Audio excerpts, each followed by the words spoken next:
Hello, hello, everybody. Good Welcome evening. to tonight's conversation. We are live now, guys. Welcome to tonight's conversation. We're talking about race. We're talking about race in church, in society. Obviously, everybody here is aware of what's been happening recently in the aftermath of George Floyd's murder. And so we're going to be talking about what some of the ramifications of that have been. We're going to give you just a couple of moments to share the link. Send this to your friends, invite people, tell people to come in and sit down, make themselves comfortable, get your bag of popcorn, get your tea, get your custard creams, whatever it is you do as you watch these things. But make yourself comfortable, and we'll kick off in just a second. Okay. You guys all good? All good. Panelists? Fantastic. Okay, we'll just wait a second as everybody comes in. Just letting people as well know that we're on YouTube as well as Facebook. Yep, that's right. On the SEC Youth Ministries page. Yep. So if you do join, also share it out as well. So obviously we want this net to go as far as we can get. 100%. All right, we'll just give a couple more moments, 2 more minutes or so, for everybody to get comfortable and share, and then we'll get going. Hopefully people join in. If everybody can mute their devices, that would be awesome. That's a note to self as well, because I know just my luck, I'm going to get all the calls and WhatsApp messages come through this time. So let me close all those off. All right. Thank you, everyone that's joining us. Welcome. Thank you for joining. Please tell all your friends, tell your family, tell everyone to come and join the conversation. It's going to be a good one tonight. As you can see from the lineup, so those of you who know can probably tell it's going to be an interesting one. All right, so just 1 more minute. Thank you, everyone who's joining. Welcome. Thank you for taking the time. Welcome. Join us. How can you see how many people are on, Thomas? I've got a little counter at the top of my screen. So as they come in from Facebook and YouTube, I can see. Nice. I can see what's going on. I've got a bunch of skin cream. My wife is going to kill me if I leave this in the shot. So let me just move that before I get shot later on. That's a whole new podcast right there. Yeah, that's a whole different conversation. We'll have that when you're in the doghouse. All right, so guys, I think we're good to kick off. Guys, if you can just introduce yourselves for the audience. Not everybody knows who you all are. So Auntie Val, if we can begin with you, just let the people know who you are and what you do. Hi everybody, I'm Auntie Val. Yeah. My professional title is Dr. Val Bernard Allen, actually. So I'm a sociologist. Sorry, Auntie Dr. Val. I'm a sociologist and I lecture in sociology at a university in London, and a French university actually affiliated with UCL. And I also work in a college of further education. I have a passion for issues around gender and ethnicity and religion, particularly the issue of Black women and singleness. And I love cheesecake. Fantastic. My kind of people. John, tell us who you are. So John Harcup, not to be mistaken with my good friend Dean Cullinane, as seems to be when I visit many churches. I am the youth leader for Hanwell Church in West London, husband to a mixed race Jamaican wife, and all for the cause. Fantastic. Paul, not that you need any introduction, but let us know who you are. Paul Baldo. I guess I come from a bit of a different background. Used to work for the church, Teens Ministries. One of the best you ever had. Yeah, set that up. Had great times. and then moved into psychology. I used to lecture in psychology. Now I went and did my MBA, so doing a lot more around organizational development, project management, project development. And one thing that I am passionate about is accountability. I love things to make sense, and I love us to be able to own the wrongs and own the right. And I get that from my dad. And your dad is? The Reverend Doctor. Yeah, fantastic. From them. So yeah, that's kind of my passion. Thank you very much, Paul. My name is Thomas Modime. Some of you have maybe seen me over the last few weeks doing No Walls Talks. We've had some interesting conversations. I have been helping to cover the digital content strategy for the SSC Youth Ministries team through this time, just making sure that we have interesting content for people to engage with. In terms of my profession, I am a menswear stylist, actually, so nothing to do with any of this. I work in fashion, but I also have had a long-standing passion for young people in church. I've been Adventist my whole life. I was born and bred in this environment, and so I have a vested interest in our success as an organization, as people, as local church, all the levels. So that's why I'm here. And really, to begin this conversation, as the flyer has made clear, and in fact, before I get into that, a couple of quick things to note. You will see the flyers had me and Johnny on here, or Jay Angelo, as he also goes. Johnny or Jay won't be joining us this evening, and we'll get into why, because it will actually become quite pertinent in the conversation as we go. And you'll also notice that Naomi is also not here. She pulled out, and we'll talk about that and get into that also. That's also pertinent to the conversation as we move forward. But the catalyst for this conversation, and for many conversations I suspect that have happened over the last few days and weeks, is the murder of George Floyd at the hands of law enforcement. On a very human level, can you guys just kind of articulate to us what that felt like when you saw the video and when the reality of what had happened kind of hit home? Paul?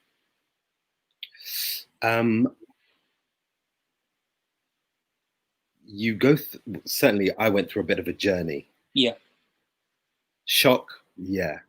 Sure. But then very quickly I got to here we go, another one. You know, the process was quite quick to get to, oh my God, another one. And I think since then, the conversations have kind of moved beyond George Floyd to looking reflectively at society, at the places that we engage with and call it society. And that's really where my focus is. I mean, I think I'm probably still sitting in a bit of rage. Today, like many others of my friends, fatigue, tired of having to have the conversations with white people to talk about and almost feel like I'm having to justify my experience again. So I swing between rage, fatigue, like, here we go again. Yeah. John, what was your response? How did you feel when you saw that video?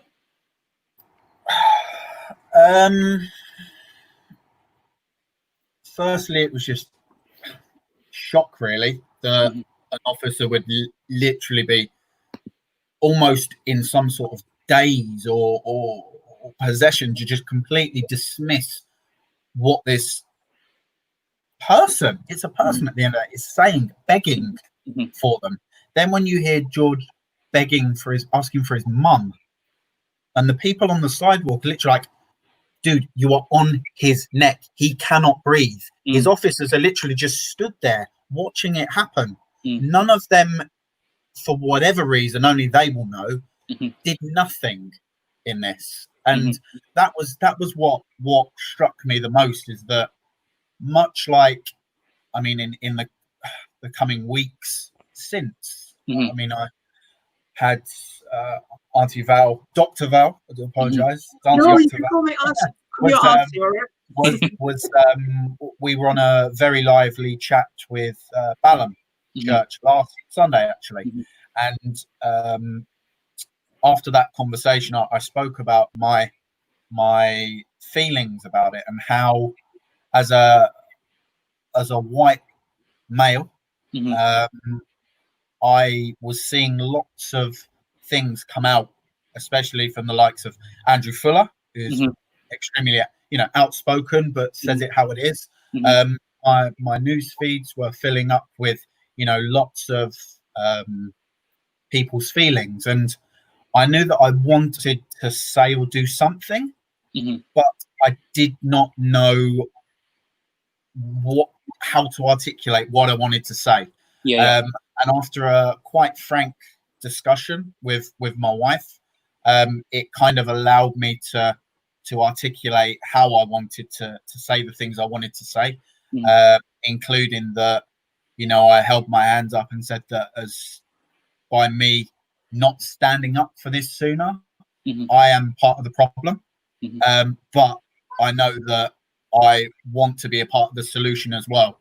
I want to be able to use, much like white skin has been used as a white privilege in the past, I want to use it instead of a weapon for oppression. I want to use it for a weapon for equality and, really bringing opportunity where there wasn't before. I hear you. Okay. Dr. Bernard, what was your response and feelings? How did you feel when you saw the video? Well, it took. I couldn't watch it for probably a week. Yeah. When I heard about it, I just couldn't watch it.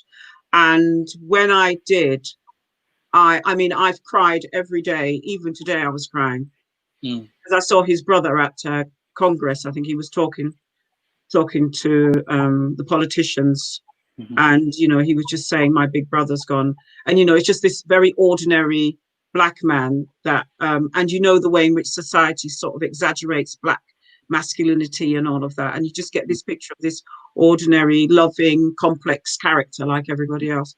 So, it hit me with deep pain, particularly because I have so many men, black men that I love very, very dearly, including my two Tutsi sons, who have had all kinds of strange experiences with the police, and where my heart's been just ordinary things like walking through Binfield and being picked up, and just like strange behavior. So I felt like if my son was there, that would have been him. That would have been my son, and how could I protect him? What could I just this paralysis, and for me, it didn't generate a new sort of impetus because my work is around race and gender and discrimination and Black empowerment. That's the work that I do. So it was just another very painful and traumatic reminder of the level of work that needs to be done. Yeah. And when I can't, for the past 2 weeks, my husband, he looks at me and then I'm just red-eyed and stirring the soup or whatever. And he just comes over and he just hugs me up because he knows, and it's a deep sort of moaning. It's a level of moaning. It's just in my stomach, and I just keel over and weep until that moment passes. So that's what I've been doing. And I just, if it might even come whilst we're talking. I mean, forgive me. I'll go there. Express if it comes. I also think that for those of us who that's not where our work is, we've compartmentalized, and we compartmentalize to a level that is quite damaging because we are never living our whole self. And so I never bring my whole self. Much of my work has been around BAME people and health disparities, certainly some of the projects I've looked at. And there are times when I can bring my whole self to work. But I think there are other opportunities when I should be able to bring my whole self. And that's where I look at it, and think I've compartmentalized so far and so much that now it feels like you're pulling off the scab one more time. And I think that's maybe others have experienced that same thing when they are in that moment when I've got to face it. Yeah. Like we have to now, it's like pulling off the scab and out we have to deal with it again. So I think for me, when I a bit like you, Auntie Val, I was unable to watch it immediately because I saw the thumbnails for it with the images of it on social media, and I knew there was an associated video, but I had only just come around to watching the young man who was shot whilst jogging, Omar Aubrey. And that took me a while before I could watch that video. My wife told me about it, and I was like, "No, I don't want to see that now." And it took me a little while before I could sit down and watch it. And just as I began to stomach that, then this came out, and it was all a little bit too much. And when I watched it, I think there was something different this time. I can't pinpoint what it was, but there was something about this particular video or watching this particular experience that felt even more visceral, even more shocking to me. Watching this happen because it was protracted. I think there's one thing to have a man shot down, which is heinous in and of itself, but to have this protracted way that he was killed, I think impacted me in a way that I didn't even initially fully internalize. And like you, Paul, I think the fatigue quickly came of having to have this conversation again, of why it is that we're angry that a black person has been murdered, why it is that we're angry when the first reaction of somebody is, well, what was he doing? Right. Well, as though there could be some explanation given that would justify the way that he was murdered, the fact that he was murdered. So again, having to have the conversation. So I think what's also quite a poignant part about it is at the same time, bear in mind this happened across the pond in America. There was still these same incidents happening in the UK as well. Yet this incident is so profound that I for not 1 minute am saying that we've almost forgotten what's happening in the UK, but it's almost overtaken some of the stuff that's happening in the UK because of how much traction and momentum it's and how much rage and anger it's really stirred up, not just in America but across the world, it seems. Yeah, 100%. And we're going to begin to uncover what the experience in the UK has been, and the fact that we are not very far behind us all from the experiences of African Americans. And so we come from many different backgrounds and we come from many different areas of life. But one place that we intersect is our previous experience, current experience of faith life. We are in some way or another within the Adventist orbit. And so it kind of begs the question, as this narrative has been playing out and as this story has gotten traction and attention in the media, the question that keeps popping up in faith circles is, what is the job or what is the role of church or faith people in light of social injustices? Do we have a role to play?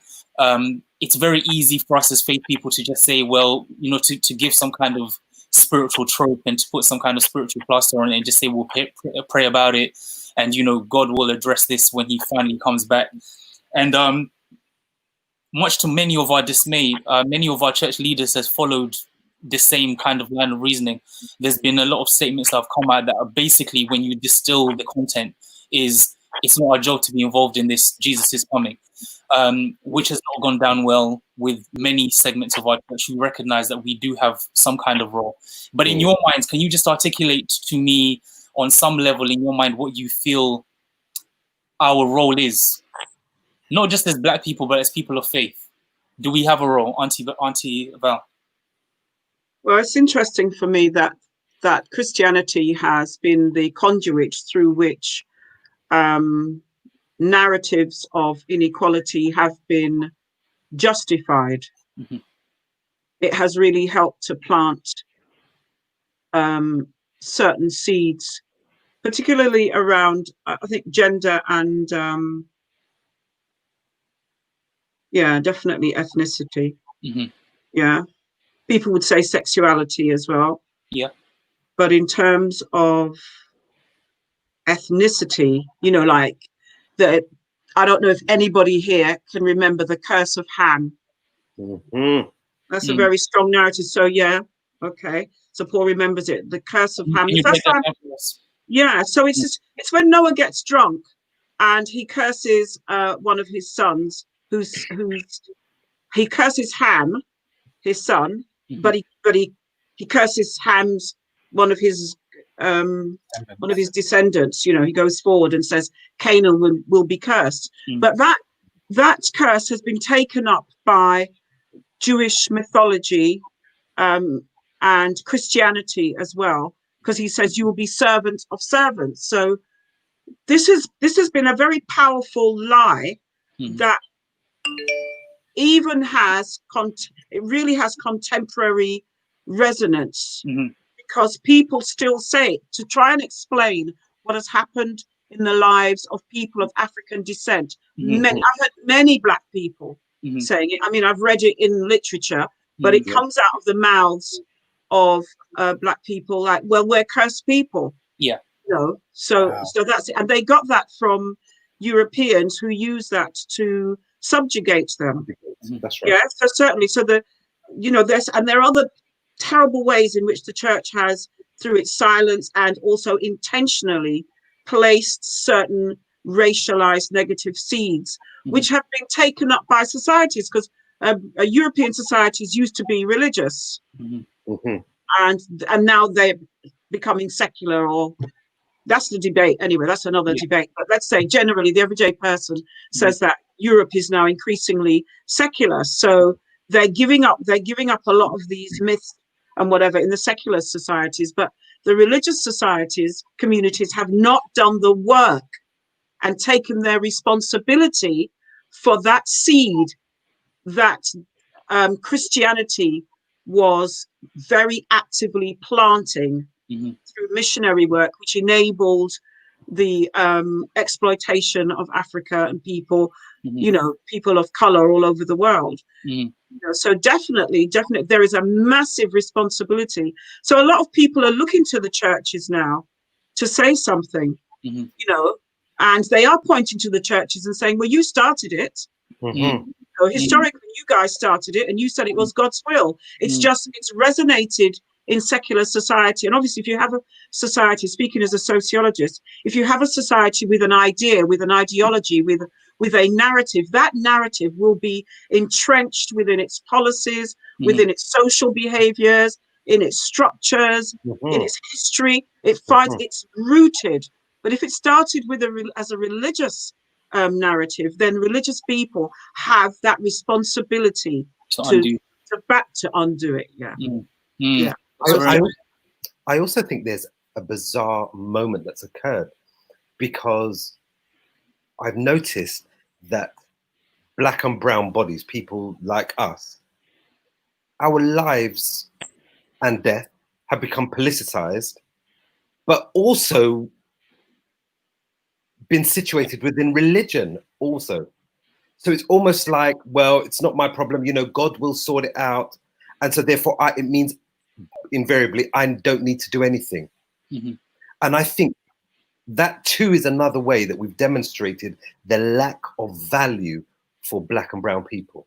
And I think it's the most destructive kind of thread, that destructive journey that just keeps destroying. It's like you've got the gift that keeps giving. Well, this is the destruction that keeps on destroying, because we keep situating it when really we should have just a human response. I mean, for God's sake. Sorry. For God's sake, it's human. Yeah. Like, somebody died, empathize, the end. It's not any more complicated than that. Yeah. But instead, we end up having all of these kind of bizarre feelings about this. And sometimes it lends itself to us just being silent, which is worse, you know, which is the antithesis of what the Bible was. When you were hungry, I gave you food, blah, blah, blah. You know, it encourages us to engage in social justice. And I think it's also interesting that we distill. It's interesting that we distill our prerogative around preaching the gospel with what that implies in terms of social injustice. Because when somebody has mentioned in the comments, when we talk about the Good Samaritan, the story doesn't say that the man walked past the guy who had been robbed and beaten and said, God bless you, and carried on. And if you distill the response of many factions of the church, it effectively amounts to walking past that man and saying, God bless you. God will deal with this when he comes Right. back. But the whole point of the story is that he took practical action to assist and help the person who was vulnerable and marginalized. And so the world has kind of justified or swept away the necessity to assist Black and brown bodies because of this whole thing of what did he do? He must have done something in order to deserve being killed.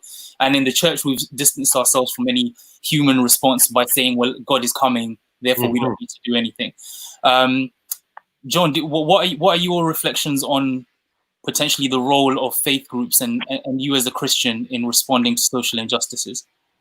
Well, I mean, is it something you find yourself having to do in addition to your faith, or is it something your faith calls you to do? Bit of both, I would say. I mean, it's something that so yeah, having as I say, my wife is mixed race Jamaican, and I want to do something for my family first and foremost.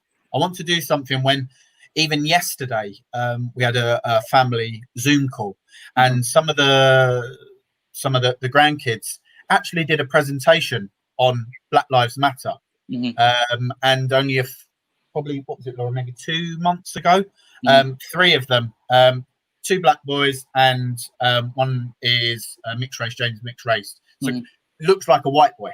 So 3 of them were just walking along and they got stopped by the police for absolutely no reason at all, and that hurt them. They were confused. They weren't doing anything, and they were 12 years old, just walking along. You know, for them there was as I say, confusion. But then when they told their parents about that, there was hurt, there was anger, again there was confusion, there was injustice.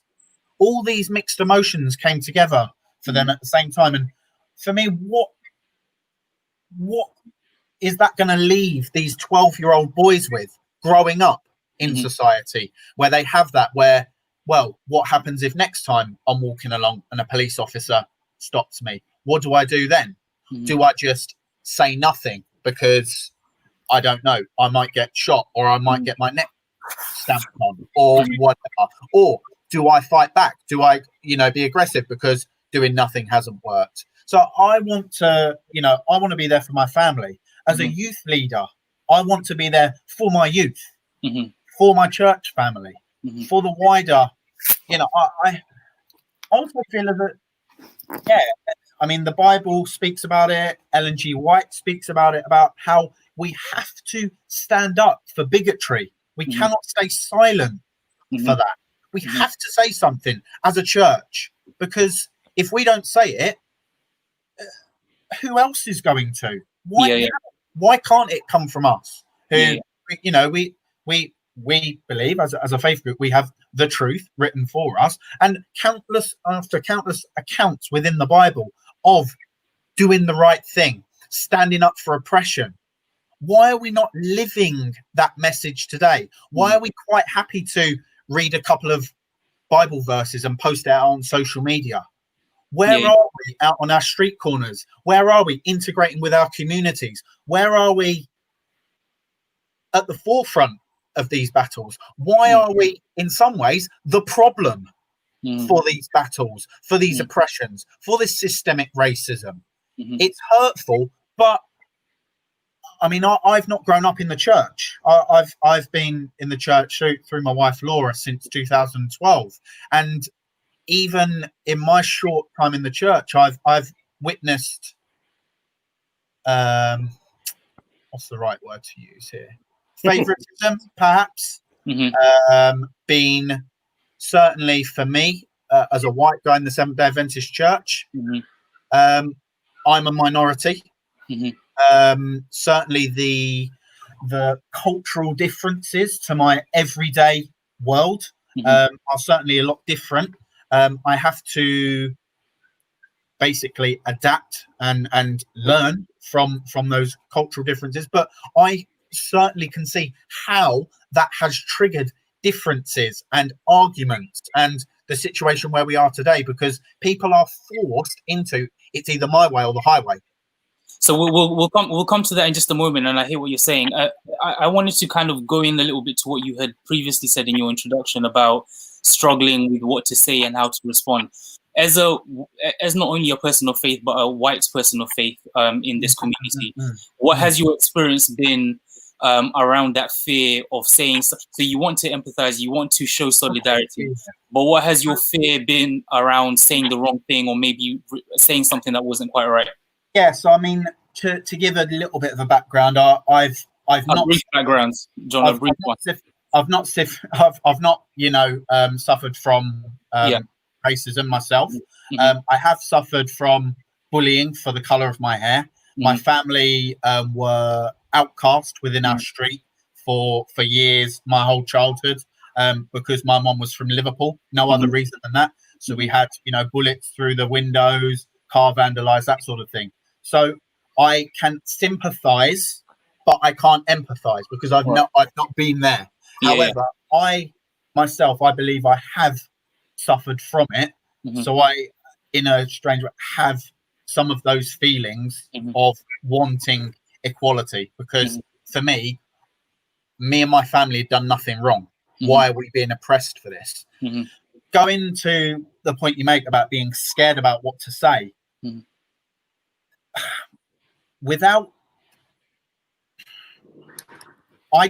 so when I was in school, the amount of stuff that I've learnt about these last few weeks, been educated, gone away and educated myself on some of this stuff, wasn't taught in my school. I've not learnt about any of this until the last few weeks. I know that if I'd have potentially tried to say some things which maybe I felt, oh yeah, I might have been saying the right thing, looking back on it now, might not necessarily have been the right thing. So there was a lack of education, you feel? Definitely. And I mean, I when I was speaking to my wife about it, she was quite angry with me because I hadn't said anything. And I was kind of discussing, going through it with her. And I said, like, I don't want to not say something, but I'm scared if I do say something, it could be misconstrued in a way which I don't mean it to be. And her words to me were, listen, unless what you're saying is racist, it will not be racist to me, because it will come from the heart. And it was as simple as that. But although it was as simple as that, for me, it allowed me to then fully express how I wanted to say what I wanted to say. It really it allowed you to express how you wanted to show your support. Yeah, and it was, I know it's symbolic, it was literally like kind of some of the shackles had come off, and it allowed me to kind of really express the real hurtful feelings. And also for myself, it allowed me to really reflect on myself. And as I said earlier, I believe I am part of the problem because I've not done anything. I've witnessed throwaway racial comments, and I've not done anything about it. I've watched TV shows which, in the last few weeks have been pulled from various sources, but I've laughed along with those as well. And I know now that, this should have been stomped out years and years and years ago, but it hasn't. And because of that, it's something that I want to be a part of the solution for. I hear that. Paul, off the back of that, what have your conversations with white colleagues, friends been like around this topic? Permission to speak freely. Permission to speak freely, sir. Because I would love to have John's optimism. I would love to have his space to reflect and so on, which is what most of my white friends would have. We don't get that privilege. Yeah. We don't get that privilege. We don't get that right. And I think I remember like we develop coping strategies, right? And this is quite, we developed coping strategies. One of my grandmother's coping strategies, when things were going on in and around the house, you could guarantee she'd be up at 4 o'clock, partially because she's having to go to work, so she's having to do the housework before she goes. Get up at 4 o'clock, and she's sweeping, mopping, cooking, and whatever she's doing, you can hear her fixing the world. This person, and I'm going to tell her, and she's making sense of her world. Right. Develop these coping strategies. we don't get the ability to go to work and to show screw face, because we have to make sure we've got socio-economic stuff going on. So I think that even more reason why there are some places where I should be able to bring my whole self. And if, which is what they drilled into us from the beginning of time, that the church is a hospital, then why am I not able to bring my whole self, including John, being able to bring the fact that you've got to assimilate? Yeah, welcome to being the minority, because in everywhere else in the world, we are treated like the minority, even though we are the global majority. If you're together, so I feel like there's space, and this is where I think that we have forgotten to hold people accountable. These people that run places that's supposed to minister to John, minister to Miss Bernard, minister to me, minister to you, Tom, and they largely want to create a sanitized thing that neither is one nor the other, but kind of sitting somewhere in the middle. What? Lukewarm? Lukewarm to speak? Lukewarm? I'm putting myself on mute because you're going to get me in trouble, John. Yeah. No, I hear that, Paul. I hear that, Paul. Auntie Val, have you had any experiences in the last few days trying to converse with your white friends about this? Well, or just in the past? Oh, in the past, yeah, I used to try.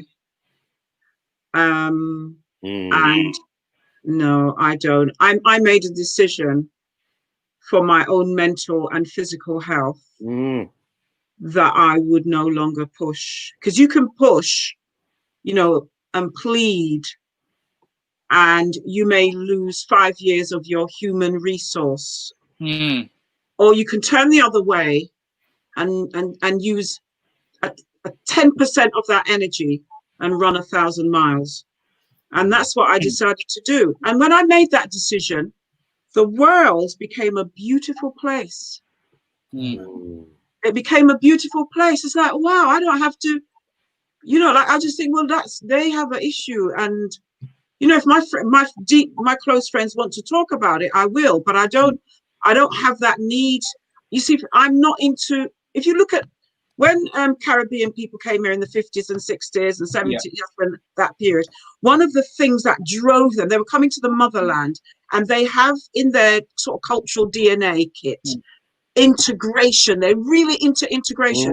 And when they came, they couldn't get any money, any bank loans or anything like that. So they set up the partner system, right? And the partner system was they would all put money together, and then they'd buy a house. And my dad did that with his friends, and he was able to buy a property. And then they came and lived in the house, and they worked together.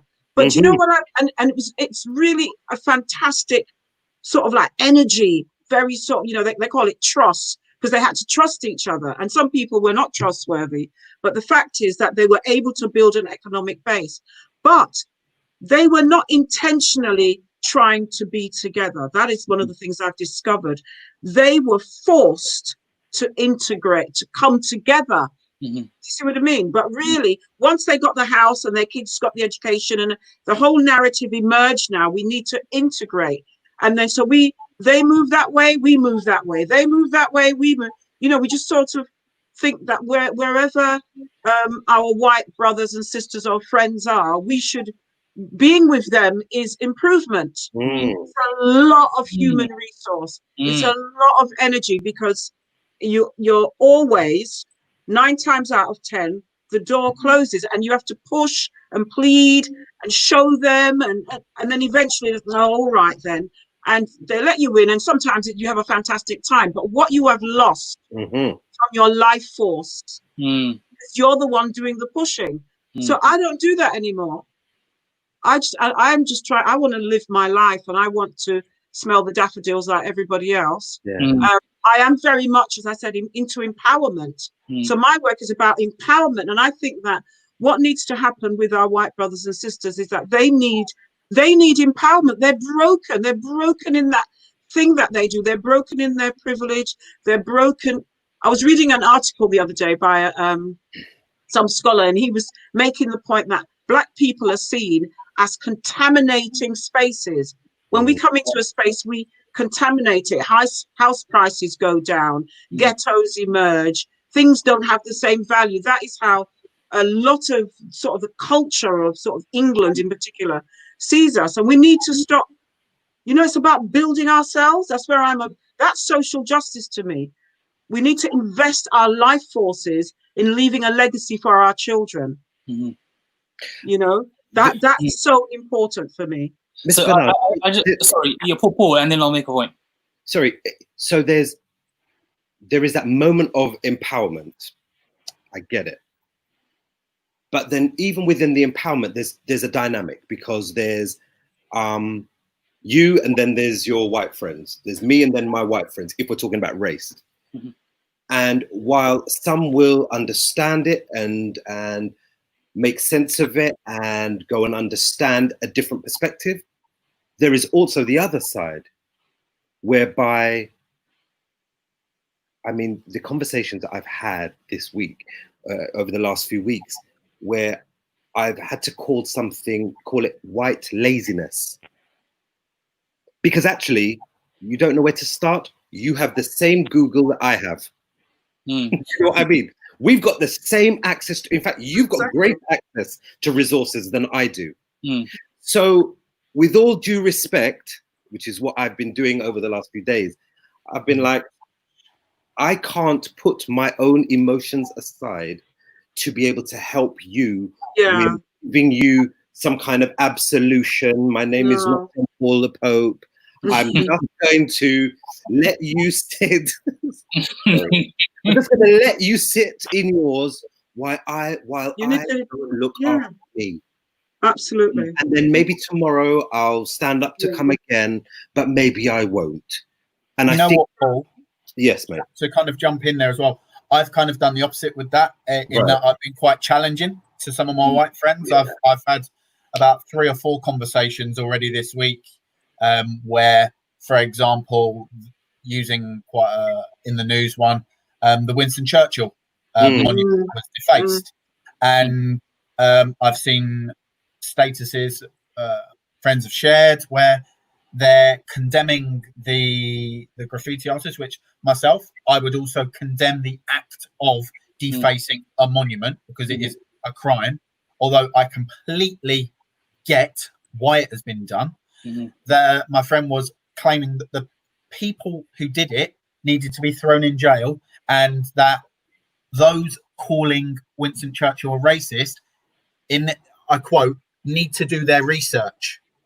Now, I went away for half an hour, did my research, found out that Churchill actually, when he went to Sudan, shot 3 Sudanese and called them savages after he'd shot them. I found out that he was completely all about growing the empire. He was, in his own words in a speech, he was not sorry about wiping out the Red Indians. He was not sorry about wiping out the Black Australians. He said that the English were a superior and a wiser race. And I went back to him. I said, so actually, he was a racist, and I have done my research. And the next morning I woke up, no friend on Facebook. Surprise, surprise. And it's just hurtful to me that the arrogance, the ignorance of it all, and I can only apologize for my own personal perspective, because I've not done this research sooner. John, the thing is, while this may be new for you, I was saying this to my friend the other day, I've lived this for something amount of years. I'm not going to reveal my age. 21. Right. So we get it on a different level. And so it is indeed your privilege that allows you to be able to pick this up now and to be able to challenge. And thank the Lord. That's why I say I sympathize. I empathize, because I've not been through it. So the question I have is, the question I have, so before the question, in fact, there's a couple of things of clarity that we need to establish.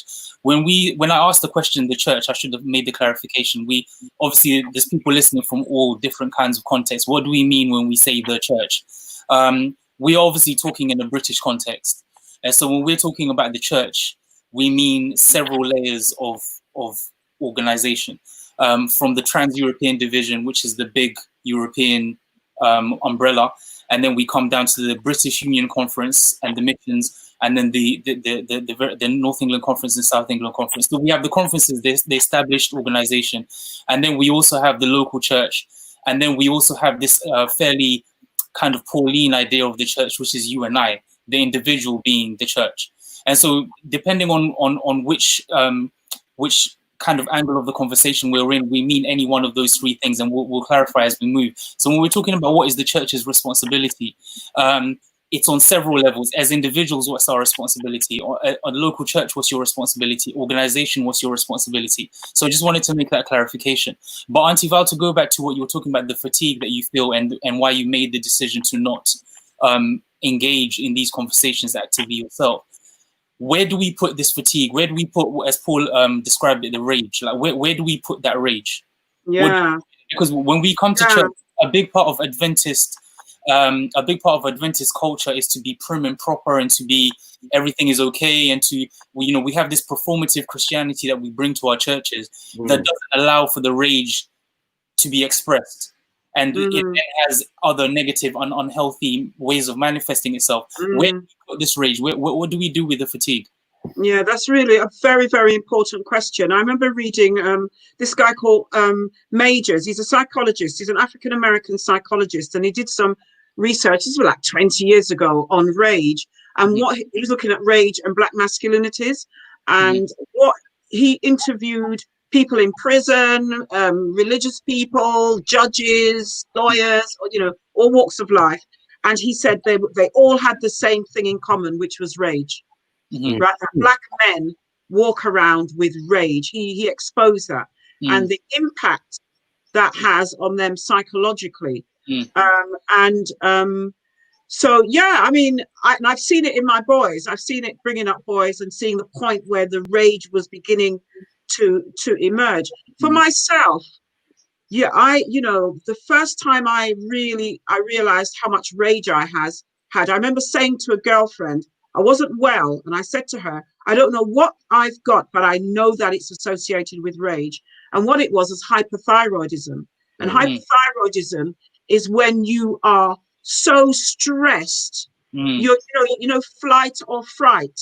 So it's like my body said to me, since you've got so much rage, then you want to either fight or flight. Let me keep you in that posture permanently. And I was, one of the signs of hypothyroidism is bulging eyes and everything. And your heart is just in your thing, and you're just losing a lot of weight. And I went to a natural health guy in Brixton, a Black man, and he said to me, there are so many Black women of your age coming in with that condition, right? And he says it's linked to the pressures, and he said they're all professional women, and they have that condition or similar conditions, and it's linked to the racism and trying to cope and the pressures of life. And he said to me, Black people need to leave this country. I remember him saying that. Black people need to leave this country. Fortunately, I got better by eating kale and doing all this natural stuff. I didn't take any medication, and I'm fine now. But that was the moment when I realized if I keep on fighting this thing, it's going to kill me. And I want to be here for my children, and there's an important work to do. So I just put that part of the work down. And the one that I do now, so all my energies is around empowerment, and it feeds me back. I don't get, but, and what about, but Black people, I don't get any of those conversations. It's more about how do we grow? And it's so refreshing, and I get stuff back too. I grow in the process. I'm not depleted. I grow. Maybe it's to do with my age. I don't know. But you're only 21. But John, I mean, you know, it's good to have people like you as I talk to you about critical whiteness. This is a really interesting book. It's called Learning to Be White. Learning to Be White. And it's written by a Black scholar, but she interviews white people in America. And she identifies the process, how white people learn that they are white. And it's very, very painful. It's a very, very painful moment for many teenagers and children when they realize that they're white and they are required to discriminate. So there's a massive work to be done in the white community as well as the Black community, or you know. So we need people like you doing that work, and then we can come and sit around the table together. That's how I see it. I think there's a quote by James Baldwin who says that to be remotely conscious in America is to be in a constant state of rage. And I think the same can be said over here. To be even remotely aware of what it means to be who you are in this skin is to be in a constant fit of rage. And I think there is the idea that you brought up in our pre-conversation, about where you were talking about there is a global universal narrative all subscribed to, and the essential bottom line of that narrative is that whiteness is ideal and that blackness is worth nothing. So you kind of touched on that a little bit when you were talking about the devaluing effects that we have in a community. To what degree, and I guess to this is more a question for yourself and Paul, is to what degree has the internalization of that narrative played itself out in the church context, in your experience? You want to go, Paul? No, you can go. Are you sure, Paul? Go on, Paul. Let me have a drink. Go on. You know, you think back, and for those of you that are younger than me, yeah, you like yourself. For those of you that are younger than me, you may not remember some of the ways that we were brought up. That we were brought up in a way that some of the what was considered Black things for me to do were the things that I don't do. You know, one of the things is about the holding together of your emotion. You know, we weren't very good at expressing our emotion except through song. You know, you didn't really say amen too big. You know, the amen when it was too big. Made that comment there. Somebody made that comment to that vein. We express our music. Yes, absolutely. Yeah. But even then, don't go too far. Don't move too much. Don't sing too big. Don't do too much trills in what you're singing. You know, everything was so constrained. You weren't supposed to do anything but be extremely prim and proper. And the interesting thing about that is that most of the people that stuck to those rules in church, when you went home, they were the ones that were playing the little Bob Marley. They were playing. They were the ones that were. You'd see them cooking, and you'd see them swinging and dancing, and really expressing themselves. And it was almost as if we were taught that whatever was culturally representative was not appropriate in here. I remember one person said years ago to me that we shouldn't really be demonstrating. No, the church is not a place for culture. We need to adopt Jesus' culture. I've got to remain in the middle. Sorry, let me not read. I back then, you know, the words wouldn't really find me, but right now they do find me, because that in an insidious way is what informed us that being anything other than white was not okay, because we knew what it meant. We learned from before, John. We learned about how to be white before probably you even did. We've been learning it from back in the day. From when we were being brought up, we were taught about the right kind of music, and the right kind of music was what? White kind of music. We were taught about what to wear, how to speak.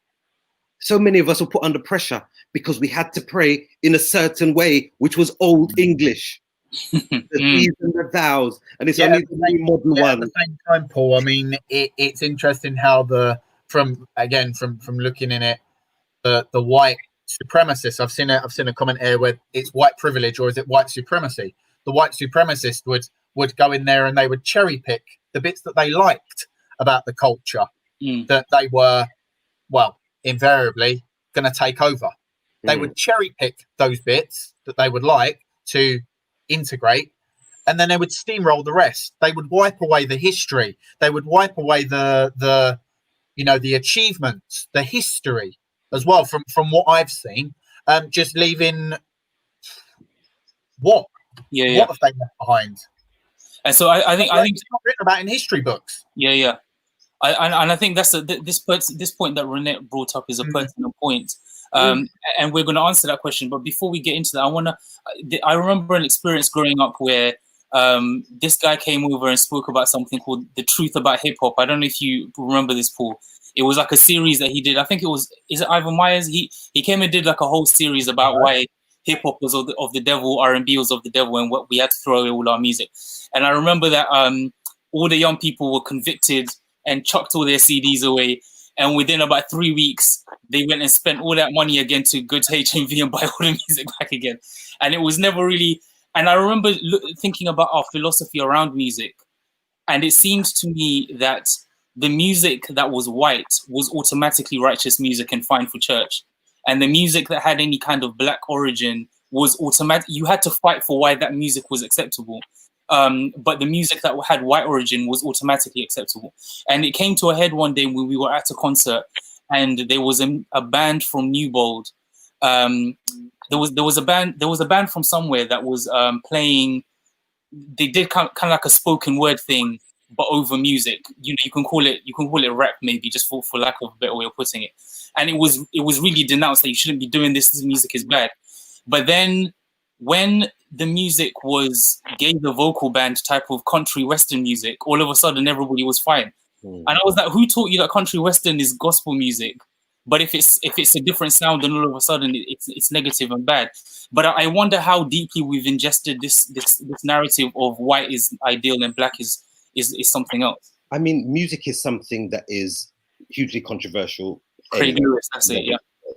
Yeah. Hugely controversial. Okay, fine. But for the entire duration, for the generations that we've been arguing and fighting our parents and our parents' parents and the church norms about the appropriate kind of music, whether to use drum or not and whatever, we've wasted so much time arguing about that, that we've never even developed. I mean, if you hear Ken Burton do programs on music, where he will very clearly talk about the origins of the classical music that we've held so holy. Yeah. And you just think to yourself, we've wasted all this time arguing about the right kind of music because the ministers or the leaders of the church have been reluctant to allow what they consider worldly music, which actually really they mean black music, because when you talk about worldly music, really classical music has no place in the church anyway. Like, we've spent so long wasting our time with that, and maybe it's not like that anymore. I don't know, but you know, we can celebrate the fact that we've moved to praise and worship songs, and great, beautiful, but we've wasted 30-40 years having an argument. And maybe an old man before we start, he's gonna have kids before we start moving to the next generation. Come on. I mean, I said I would address this during the call. J. Angelo, John Ferrami, whatever you call him, was supposed to be moderating this call with me. And we had a conversation today where I completely understood his perspective, where he was basically just tired. He was experiencing that fatigue of continuing to have this conversation. And in his experience and experience of many others, they've been in situations as musicians where they are playing and there is 1 or 2, 3, maybe 4, 5 white people in the audience, and the pastor of the church has told them, make it less black. Like, can you make this more palatable for a white audience? Can you play can you just like reduce the bass a little bit? Can you make it less seasoned?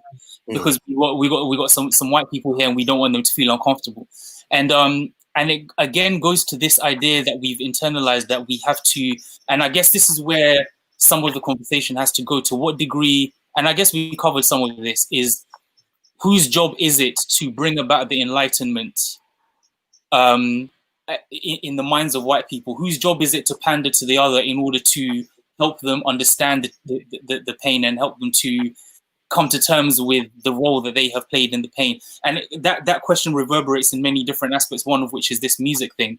But whose responsibility is it? Because we've said that we're fatigued and we've said that we have a rage and white people need to take agency and go and learn about the history. But if it's us who's being affected by the reverberations of that history on a day-to-day basis, there could be an argument that it's not our fault, we didn't cause the problem, but it's our responsibility to fix it because it's us who's being affected by it. How would you respond to that? Any one of you? Auntie Val, maybe. I don't think it's our responsibility. Mm-hmm. I wouldn't say to somebody, this is your responsibility. I think if that God has an assignment for all of us, we're all here for different reasons. And for some of us, he may call us to that assignment. Mm-hmm. Yeah. And sometimes it might be just for a time. But I do think as a culture, I do think that so for me, I talk about Christians. I don't necessarily talk about Adventists, just Christianity as a whole. That's my sociological lens, mm-hmm. right? Because I think there are so many similarities. Mm-hmm. And I think that white Christians have a responsibility to understand their own intergenerational trauma and covenants. Mm-hmm. You know, the covenants that have been made because of the oppression that has been meted out. And Renee asked the question about privilege and supremacy. Yeah. Some academics, they use the term supremacy intentionally to show the aggressiveness and the consistent, tenacious presence of whiteness on multi-levels. Mm-hmm. Because you see, because you can't see its grip on your psyche, mm-hmm. and on the psyche of your children, because it's like oxygen, really. It's like oxygen. So when you use the word supremacist, what you're doing, you're really showing putting the spotlight on it. If you say privilege, it sounds like people sitting in having mm-hmm. a cup of tea. Do you see what I mean? So some scholars, they use supremacy in order to show its multi-systematic, personal, historical, intergenerational. Do you see what I mean? It's deeply rooted, and there is an important spiritual work that needs to take place to liberate them, but they need to do that work. And likewise, we have our own stuff. We don't even like each other. Mm-hmm. You know what I mean? So this is why, for me, there is a global agreement that African-looking bodies, globally, doesn't matter what country you're in, right? African-looking bodies have less value. So that's at one extreme, and then you've got white bodies at the other extreme, and then you've got all the others in between, jostling to get to the white bodies as much as possible. And that happens culturally. That happens across different ethnicities. Whiteness is the sort of hegemonic identity. That's what they would say. You know, it's the ideal identity. It's changing. Mm-hmm. It is changing. It is changing, but for now, that's the ideal, and everybody is looking that way, right? And they're jostling for places.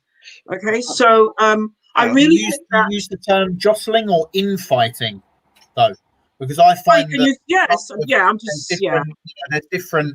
I found that it's almost as though you have those of a African origin fighting against those of an Indian origin, rather than looking at actually it's the white culture, it's the white supremacists who have caused this. They have caused this to all of us. We're not working together. There's too much infighting without actually understanding the fundamental cause that you're meant to be fighting for here. Absolutely. So and that's because that all becomes convoluted and you lose your purpose in it. And that's in a way which is causing it to continue. Not saying that, again, I'm not then blaming that, because it is white supremacists who are to blame. However, the length of time and how ingrained these thoughts and mindsets have become, they've almost become hidden in so many layers that people just forget about it or choose to forget about it because it's easier to cope with. I Yeah, find. yeah. That's true. Paul, and then we'll touch on this question that's on the screen. Yeah. Or is that what you wanted to talk about, Paul? No, but if you do the question, I can make it in. Okay, so the question is from Aaron Fenton Hewitt on Facebook is why is it that the negative Black experience seems to be the one that matters more? Is it the individual or the collective experience, I guess, that matters more? I think previously he'd asked the question, why is it that those of us who are Black who have had positive experiences in this white environment, that experience is never a narrative that is dwelt upon? Why is it that we only focused on the negative experiences? A very good question, yeah. Aaron, I hope I've yeah, a very good question. Why are you going to go for it, Paul? Listen, while there's a time for everything, that's my first thing. There's a time for everything. I think when you look at the Black community, you see growth, development, affluence. You see all of those things that are attributed to the Western world's concept of success.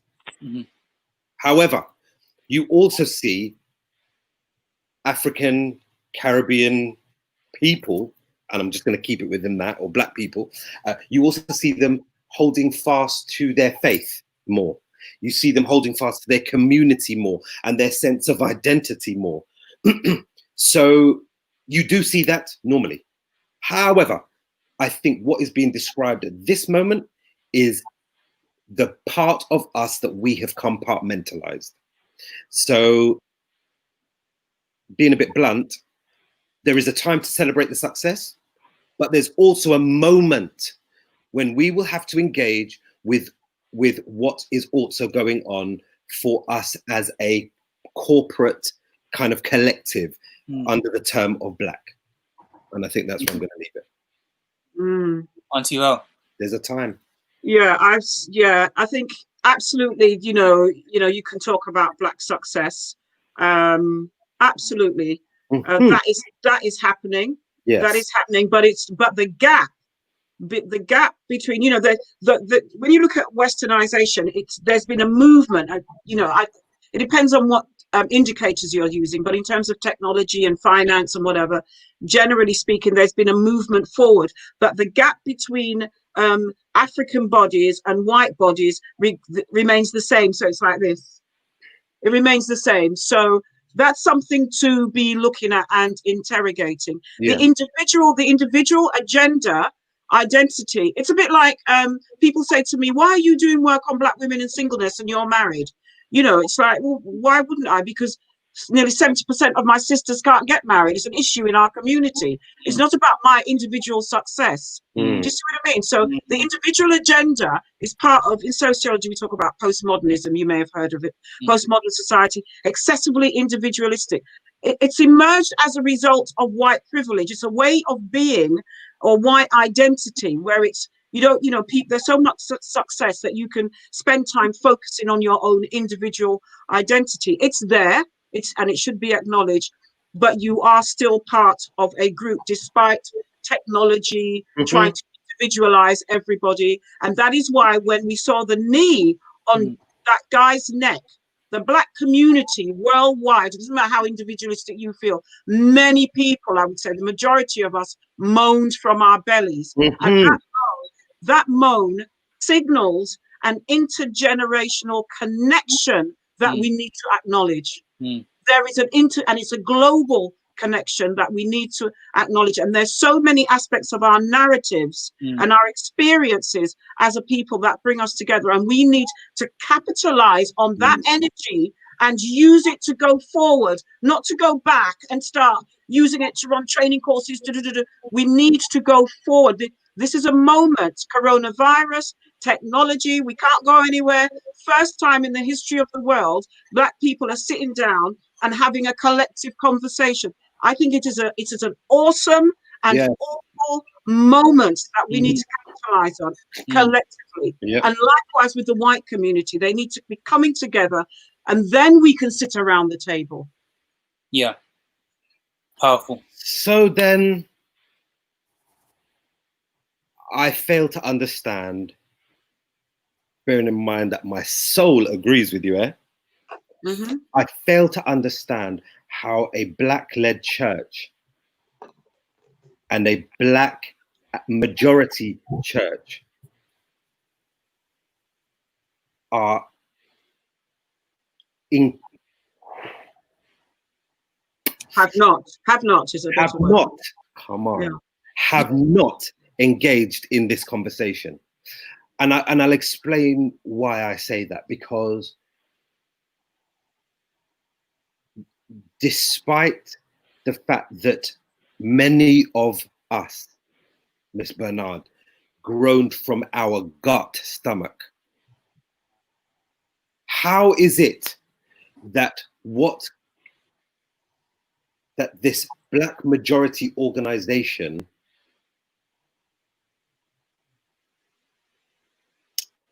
send out rather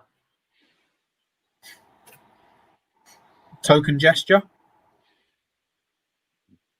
It feels like token gesture. I just don't get it. I don't understand how we have not, look how far we must have come. When you know, back when in America, when the civil rights movement was going on, it was led by the church. Yet Seventh-day Adventism, where was that?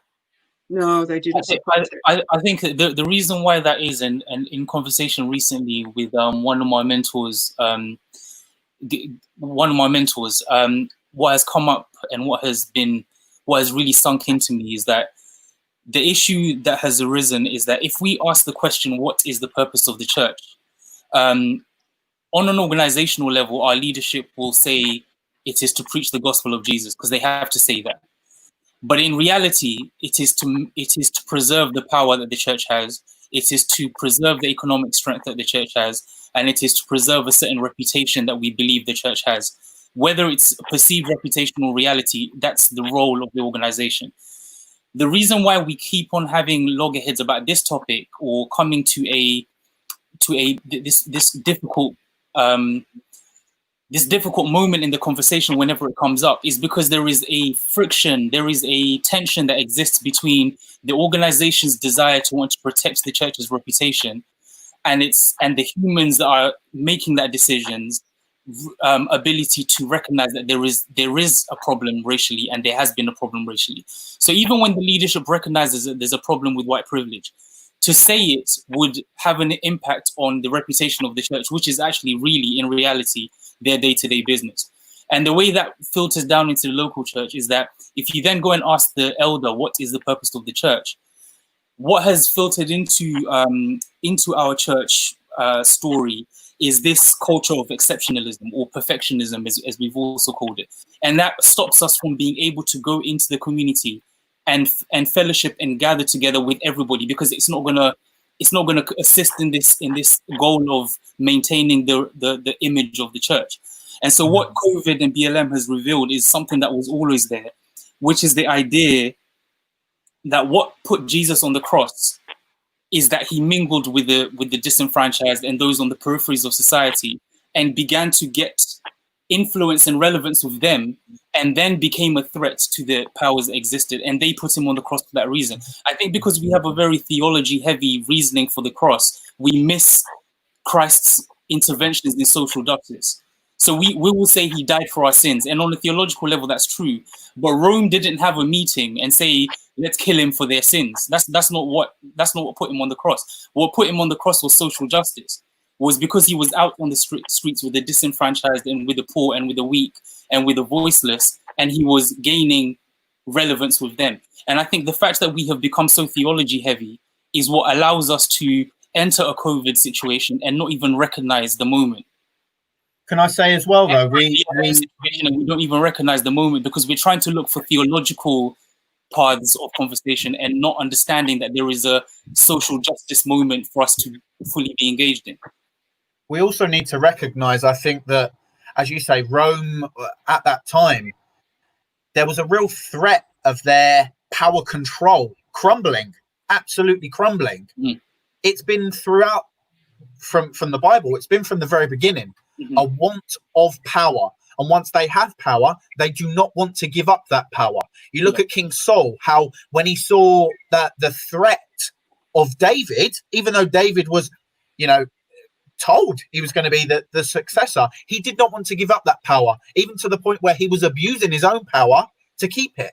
It might be a bit controversial, but are the leaders too worried about giving up their own power for the better of all, and they're happy to sit there in an ivory tower to keep their own self standard of living, as opposed to actually saying, you know what, we're wrong, things need to radically change, we need to remove this, we need to remove that, we need to radically change the way that we do stuff in order to fit in, or to make this work. I can't think of a better phrase than that, to make it work, because right now it's broken. Yeah, no, I think there is a big part of that from the leadership perspective, and we're going to cover this in future conversations. What would be the motivation of leadership changing the system from something that benefits the few to something that benefits the majority? And this is the same impasse that the Pharisees who crucified Christ reached. Is if we join this guy, we lose our power. If we kill this guy, we lose our power. We're stuck, and so we have to try and get another body to come and kill this guy on our behalf, because it's about the preservation of power. The entire move to kill Jesus was about preservation of power for a particular group. And if changing the system means that you have to give up some of your power, now we have to contend with why would they do that, Paul? Oh, Paul, I need to dive in because there's something that's come in. Go on. Do you see how the media is blaming the black protesters in that, and they're pointing out those who are supposedly vandalizing, rather than looking at the good that's coming of it? It for me, they're trying to avert the attention again. As you said rightly so, Thomas, they're looking for someone else to blame so that they do not have to change what's happening. And right now, it seems like rather than focusing on what needs to change, they're again saying, "Oh, look what the black community is doing. Look what they're doing. Look what they're vandalizing. Look what they're looting. Look at this. Look at that." We're not getting to the point that trying to avert again. Sorry, Paul. I just had to say that. Like, we're going to keep it 100% real on here, yeah? Because that's why you invited me on. The real issue is, this is about racism. 1978-79, the Pearson package was put together. That Pearson package made recommendations because people like Mr. Davidson, Brother Rodney, etc., they are the ones that were driving the change. And that threatened the white power at the time.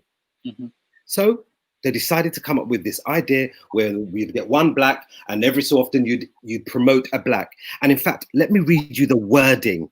I shouldn't really criticize 1978 words, but I think it's interesting, the wording that they used to describe the minister. Our piece here on the Pearson package is now, we're not going to be able to dive into it, but this will form the basis of where we begin our next conversation. It was recommended that they find top drawer pastors. Now, if you have a top drawer pastor, that means you have a bottom drawer pastor, innit? But they wanted black ministers to be coming in to work in London and the UK, but they had to be top drawer. So already we keep seeing the insidious insinuations about the fact that we have to be better than the rest. And so my question keeps being, in whose interest is it for there to be changed? In whose interest is it? Because if we are still operating according to a 1978, 1979 model, what are we doing in 2020 and still playing the same black and white game? One black man at the top and a white secretary. Somebody explain that to me in 2020. In 2020, the thing was 1978. Miss Bernard, your mum was probably sitting in some of the conference sessions. My grandparents were sitting in those conference sessions when that was happening. And here we are today, and we're still in the same kind of thing. So with all due respect, my brothers, I get what you're talking about, but there can never be change. And we're not going to religiousify it. Mm-hmm. We're going to situate it religiously, because in part, it requires us to look socially. Every time we look spiritually at it, it takes our minds off what's going on socially. We have to look at it socially. Yeah. Because meanwhile, from 78 to now, we have lost the white membership. Mm-hmm. The young people, them still leaving. My age group will return at probably around about 50. When our parents die and we start to get frayed, mm-hmm. we will then start coming back to church. Mm-hmm. It's still 70-something%, Miss Bernard, of women that are in the church, mm-hmm. not got man. Mm-hmm. You know, it's still very much a patriarchal thing. Like, come on, we've got to move it away from just finding scriptural mm-hmm. reasons for it, mm-hmm. and start looking at the real societal issues. Yeah. Because no matter how much we look out in the church, in the world, and say out there, this is what's going on. Mm-hmm. Well, what we've noticed is the same inside. Yeah. And I put myself on mute before I keep talking. And we've just had a question from Pastor Des Bordeaux. I don't know if you know him. He's saying, isn't the responsibility isn't the responsibility to bring about change? Well, I think, is the responsibility to bring about change that of leadership, or is it the result of revolution on the grassroots? And we'll be covering this in the next conversation. We're also going to delve into the Pearson package and what that was, the kind of administrating of particular posts to black and to white, and the prescription of that in order to maintain that representative power or representation in the leadership. We're going to talk about that. And we're also going to talk, we're going to allow Sister Bernard to give us a rundown of, yes, Bernard. When we talk about the experience of black people in the church, I think there is and it's born of patriarchy, there is an instinct to think black men are being the ones oppressed. And we don't really specifically zone in on what the experience of black women has been within this system of oppression. And Auntie Val has some amazing information to share with us, and learnings that she has picked up in her work around that. And so please join us in the next conversation. We'll be posting promotions for when that is going to come up. The purpose of this conversation was to be the beginnings of a discussion on race, not just out there in society, but race within our church. And so it was about articulating the problem, articulating the pain, so that when we begin to talk about solutions, we come from a place of understanding exactly where it is we're coming from, what the problem is, what it has been, and what things took place in order for us to reach the place that we are at now. And so the conversation is ongoing. We won't even begin talking about solutions until we had at least 2 more of these conversations to really articulate and put resolution around what the problem has been. And once we've done that, then we will begin to look at what potential solutions are moving forward. We did that intentionally. We didn't want to come and do some Disney moment here after 1 hour of conversation and say, well, guys, the solution is da-da-da-da, and now we live happily ever after. We didn't want to do that. We wanted to take the time to have this conversation properly. And so as we contemplate what our job or what role we have to play in social justice issues, let's remember the things that we've discussed, and let's remember to keep the lines of communication open between both members of the church who are black and those who are white, as we press forward to understanding the problem and also starting to architect some solutions. Thank you so much to all of my panelists.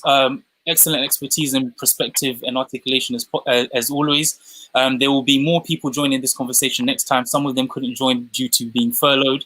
Don't at me, I'm not in charge, I'm not HR director, I'm just a messenger. So they couldn't join because of that. But when they are off furlough, then there will be more people joining this conversation. I'm out of order. Says Paul Bordeaux. So next time when we have this conversation, it's going to be even more fantastic. There's going to be a lot more voices, and we're gonna have this conversation. It's a difficult conversation, but it's one that has to be had properly at least one more time before we can really proceed. So thank you, Auntie Val. Thank you, Paul. Thank you, John. And thank you, Thomas. Did you want to mention about the helpline? Yes. Thank you for reminding me, John. we are also cognizant of the fact that there will be many young people watching this, and we don't want you to feel disheartened or disillusioned about the church and about your faith journey with God.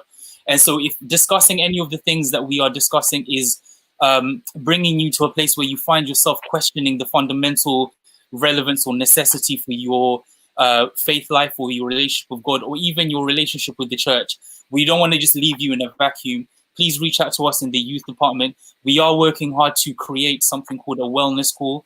And the wellness call is going to be either on Zoom or on here, where we're going to meet up once every so often. And the purpose of that call is for you to just call in and just tell us how you feel. If you're not okay, just let us know you're not okay. We have an amazing Adventist counseling service that we can refer you to if you need to speak to somebody about deeper issues. But we want you young people to know, and people in general, not just young people, that if there's anything you're struggling with as a result of the conversations we've been having, that we are here to support. And there are things that have been set up in order to give you the support emotionally and spiritually that you require. So please remember that. Please reach out to us on all the platforms, Instagram, on YouTube, on Facebook. We are manning our inboxes, and we'll be there to pray with you and to just support you through that. So thank you, everyone, once again. Thank you for listening, and we'll tune in again next time. We'll be putting the promotions for the next conversation, and we'll have that conversation. Thank you very much. Have a good evening. Take care. God bless you all.